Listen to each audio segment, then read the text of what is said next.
وقت کی گرد تلے دبی کچھ ایسی یادیں ہوتی ہیں جنہیں کریدو تو دل کی دھڑکن تیز ہو جاتی ہے۔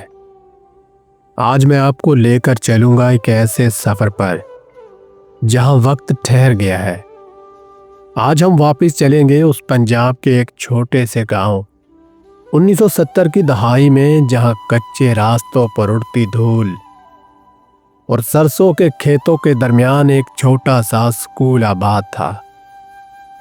وہ اسکول جس کی دیواریں شاید کچی تھی، لیکن وہاں سے ملنے والا سبق زندگی بھر کے لیے پکے تھے۔ وہ دور جب زندگی کا پہلا سبق الف انار سے نہیں بلکہ استاد کی شفقت اور دوستی کی خوشبو سے شروع ہوتا تھا۔ صبح سویرے وہ سما یاد کریں، ننگے پاؤں یا ٹوٹے ہوئے سکینڈل پہن کر جب ہم بستہ کندھے پر لٹکائے نکلتے تھے۔ اس بستے میں کتابوں سے زیادہ ارمان ہوتے تھے۔ گاچنی سے لیپی ہوئی لکڑی کی تختیاں، ہاتھ میں پکڑی ہوئی دوات اور کانے کی قلمیں ہوتی تھی۔ وہ تختی پر قلم چلنے کی چرچراہٹ کی آواز آج بھی کانوں میں رس گھولتی ہے۔ کالی سیاہی سے انگلیاں کالی ہو جاتی، مگر چہرے پر ایک فاتحانہ مسکراہٹ ہوتی تھی۔ کلاس روم میں ڈیسک نہیں ہوتے تھے بلکہ ٹاٹ کی بوریاں اور ٹاٹ کا فرش ہوتا تھا۔ ان ٹاٹ کی بوریوں پر بیٹھ کر ہم نے وہ فلسفے سیکھے جو آج کی بڑی بڑی یونیورسٹیوں میں بھی نہیں ملتے۔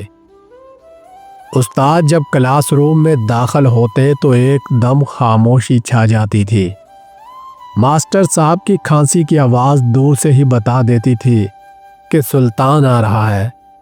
وہ لکڑی کا لمبا ڈنڈا یا شہتوت کی چھڑی جس کے ڈر سے ہم سبق یاد کرتے تھے، وہ پہاڑوں کا خوف، وہ پورنے آج بھی ہمیں یاد آتے ہیں۔ وہ چاک سے لکھی ہوئی کالی تختیاں، ماسٹر صاحب چاک سے نقشہ بناتے یا اردو کی خوشخطی سکھاتے تو یوں لگتا جیسے موتی پرو رہے ہوں۔ وہ سبق جو شاید ہم بھول چکے ہیں، لیکن وہ اخلاقیات، وہ بڑوں کا ادب اور سچائی کی تلقین آج بھی ہمارے ضمیر کا حصہ ہے۔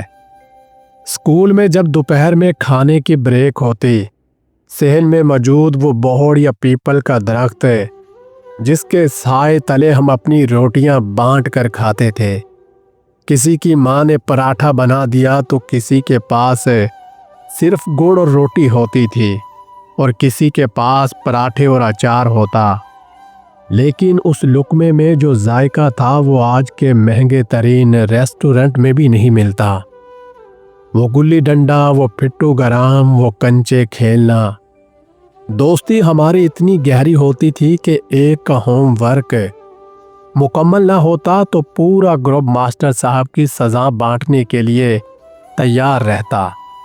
وہ لڑائیاں جو منٹوں میں ختم ہو جاتی اور کٹی کے بعد دوبارہ صلح ہو جاتی تھی۔ آج ہم جب اپنے بچوں کو ایئر کنڈیشن سکولوں میں چھوڑتے ہیں تو دل ایک لمحے کے لیے اس کچے سکول کی طرف ضرور جاتا ہے۔ وہ دور سادہ تھا، وسائل کم تھے، لیکن سکون بے انتہا تھا۔ وہ سکول صرف عمارتیں نہیں تھی، وہ تربیت گاہیں تھی۔ وہ وقت تو گزر گیا، وہ ماسٹر صاحب بھی شاید اب نہیں رہے، اور وہ دوست بھی زندگی کی بھیڑ میں کہیں کھو گئے ہوں گے، مگر اس مٹی کی خوشبو اور سکول کے صحن کی یادیں آج بھی ہمارے اندر زندہ ہیں۔ کیا آپ کو بھی اپنی تختی، اپنا پہلا قلم یا پرانا دوست یاد ہے؟ ہمیں کامنٹس میں اپنے سکول کی زندگی کا کوئی قصہ ضرور سنائیے گا، کیونکہ یادیں بانٹنے سے ہی زندہ رہتی ہیں۔ ناظرین، اگر آپ کو ہماری یہ ویڈیو پسند آئی ہو تو ہماری ویڈیو کو لائک اور ہمارے چینل کو سبسکرائب ضرور کیجیے گا۔